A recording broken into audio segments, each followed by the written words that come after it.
Okay, so in my first video, I talked about some potential plot holes in Life is Strange double exposure, and my theories how could it all happen.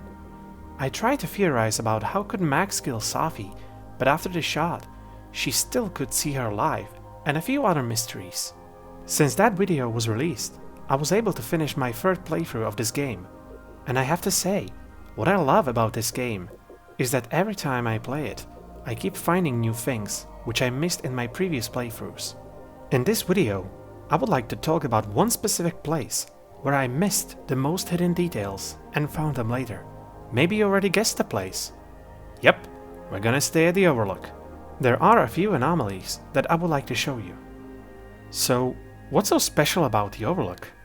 Well, long story short, everything. But let's start from the beginning. In Chapter 1, as we already know, the timelines were split here by Max killing Safi. Shit! Safi, hang on! After that, when both worlds were not stable yet, we know about some crossings between those two worlds. For example, living Safi, which we could probably see already in the dead world, crossed to the living world, and the other Safi's dead body crossed to the dead world, and that's why we could still see Safi alive even after the shot. In the same scene, this should be the moment where the other Max should exist in the living world as well, but she just disappears. I try to explain this by theorizing about Max being the central point of this split, but we don't have any confirmation yet.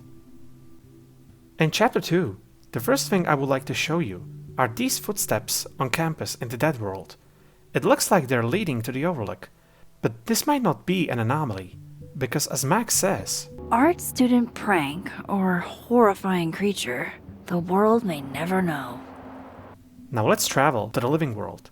As we can see, the footsteps are here as well, and also, our two friends from the first video are back to investigate. Could these footsteps mean something? Or are they really just somebody's prank? A little while later, things start to get really interesting. Another anomaly in this chapter is Reggie seeing his past double. Now, you want to tell me what you saw? I saw myself. Another me. After Loretta takes Reggie inside, Max goes to the Overlook to find out whether this past double of Reggie is still there. If we switch to the living world and go down the path a bit, we can find the first anomaly hidden in the scene. Wait, I remember that mug. It's the one Safi drank from during the meteor shower. This goes against everything I learned in horror movies, but I should check for more weird shit. I mean, come on, how the hell? Now let's turn around and continue towards the Overlook, still in the living world. Behind the gate, where the police officer is standing in the dead world, we can find a candy, which is the same as Safi's favorite one. Or is it? This looks a lot like Safi's favorite candy, but hers is called Sour Cats, not Heartstoppers. Any more unexplainable things the universe would like to throw at me today? How could this candy end up here? And why is its name changed? When we continue on our way, we can see a lit electric lamp, even during the daytime. Okay, the light being on in the daytime is weird, but it's not weird. Still, I've got my eye on you, lamppost. Why is this lamp lit when it's day? Now let's switch back to the dead world, so we can move through the fallen students project. Almost at the Overlook, we can hear a phone buzzing in the snow. When we answer the call, we can hear something strange.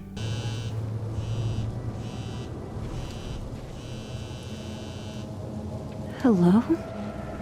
Hello? This is Safi? Yes, this is Safi from my yacht. Speaking. Shit! How did this phone get here? And why can we hear Safi from the past in it? After the phone call, the owl from Chapter 1 is back. I know you. Let's finish our search at the Overlook in this chapter with the last anomaly, which nobody could miss.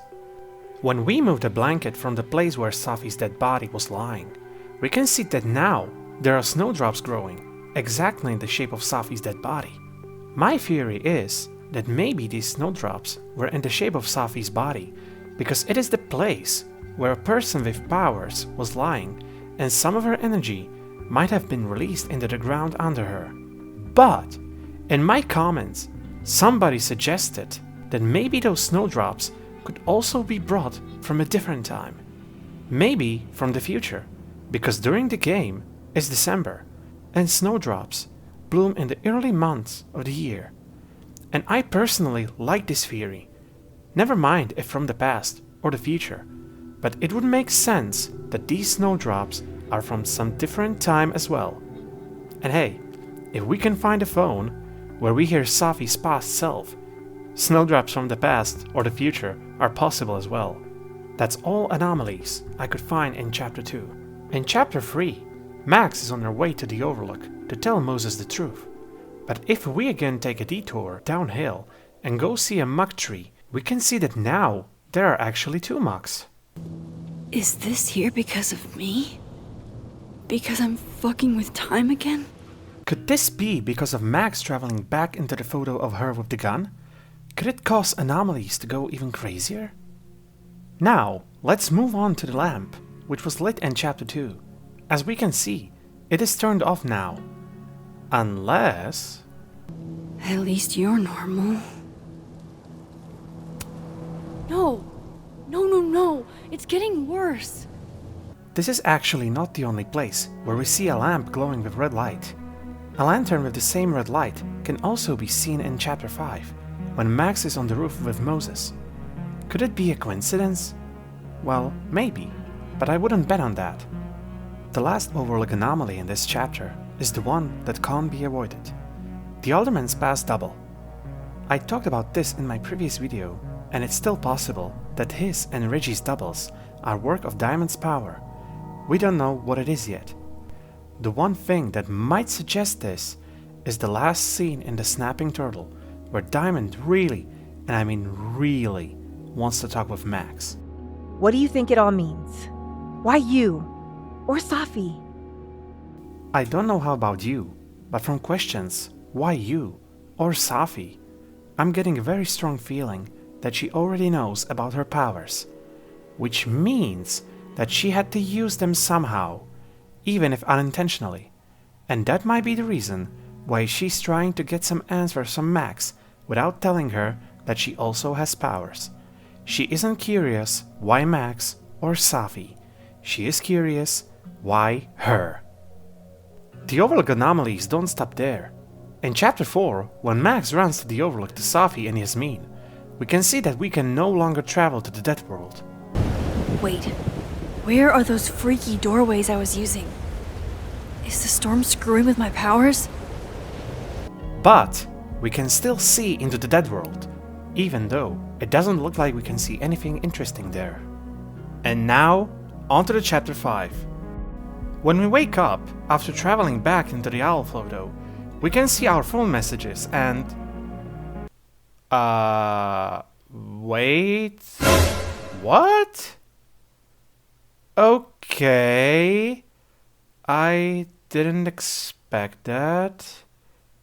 Can I actually really respond to it?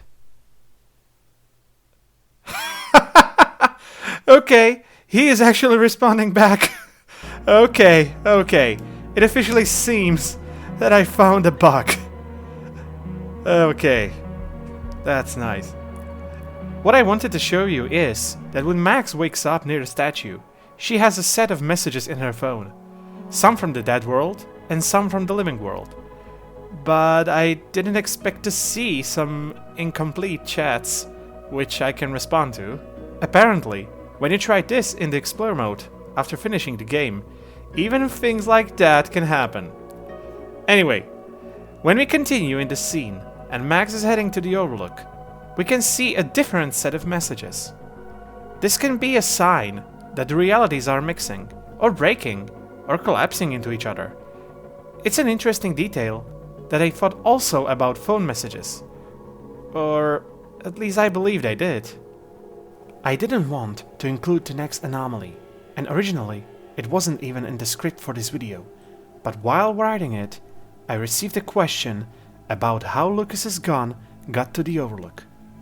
As I mentioned in my previous video, Max can bring back only her consciousness, but not anyone else or any item. I explained how Safi got there, but how did Lucas's gun get back with Safi? Well, I didn't want to add it to this video, but let me theorize about it for a while. Firstly, yes, it might be a plot hole or Tech 9 bending rules of traveling back by photo. But if we want to find at least some explanation, there might be a few.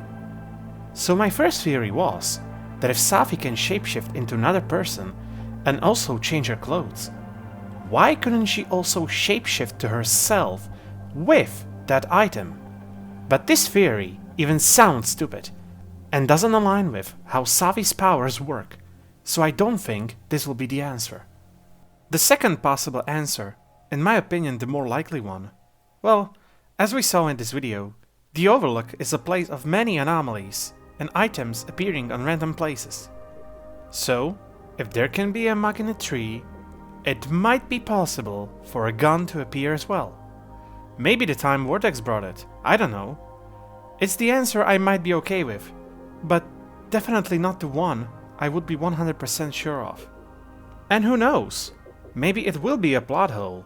It wouldn't be the first time in the series when the rules were bent to fit the story. We might also remember this from Life is Strange 1, when Nathan shot Chloe, and Max didn't just rewind time, but also teleport herself back to the Jefferson's class. As far as I know, Don't Not hasn't been able to explain that as well. After Max fixes Safi, we can see that we find ourselves back at the Overlook, but during daytime. I'm not sure how could this happen when we traveled back into the owl photo during nighttime, but maybe it has something to do with the time vortex? Because when Max jumped with Safi into it, her phone shows that it's December 8th again. So it could be possible that the time vortex is also moving us back in time, at least a bit? And the last thing, although I don't know whether we should consider it an anomaly, but I at least found it interesting, is the post-credits scene, where we find out about Diamond's powers. She has a constant nosebleed, and can't stop it. As we know, nosebleed is a sign of overusing a power. Max has it many times during both games, and we can also see Safi having a nosebleed when she's losing control on the Overlook. Now, what I find interesting about this is that Diamond cannot stop her nosebleed, which means she should be overusing her powers right now. But we don't see any sign of her powers here, even though we still don't know for certain what her powers are. Could it be that the cause of all the Overlook anomalies is also causing unintentional using of her powers?